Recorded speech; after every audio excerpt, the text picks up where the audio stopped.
Pamoja na hayo niliyoyaeleza, kuna mengi zaidi ambayo tumejipanga kuyafanya katika kipindi cha miaka 5 ijayo.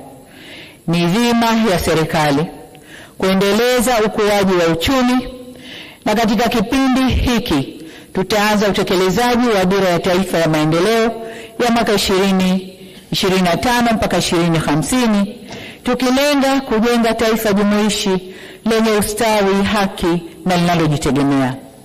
Dira mpya imeweka vigezo vya kuchagua sekta na maeneo ya kupewa kipaumbele yaliyobainishwa kwenye andiko la dira yenyewe.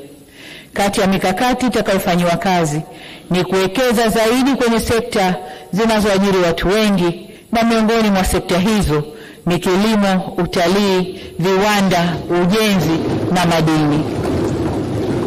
Malengo yetu ya kiuchumi ni kupandisha kasi ya ukuaji wa uchumi toka 5.6% ya sasa hadi zaidi ya 7% kuelekea mwaka 2030.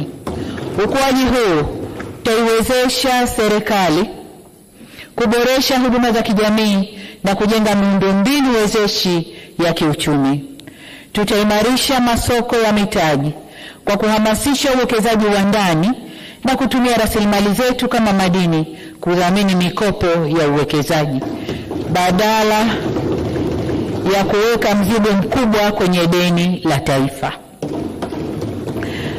Mwelekeo wetu ni kukua kwa pamoja kwa uchumi unaogusa maisha ya mtu mmoja mmoja, yani microeconomy, na kukua kwa uchumi yani macroeconomy. Mheshimiwa Spika, mtakubaliana nami kuwa sekta binafsi ni nguzo muhimu ya ukuaji wa uchumi, hususan sekta binafsi ya ndani. Tutaboresha zaidi mazingira ya biashara nchini kwa kukamilisha utekelezaji wa mpango wa kuboresha mazingira ya biashara, yani Mkumbi. Aidha, tutatekeleza mapendekezo ya tume niliyoiunda ya kuboresha mifumo ya kodi nchini ili kuwapatia wafanyabiashara wetu wepesi katika kufanya biashara zao.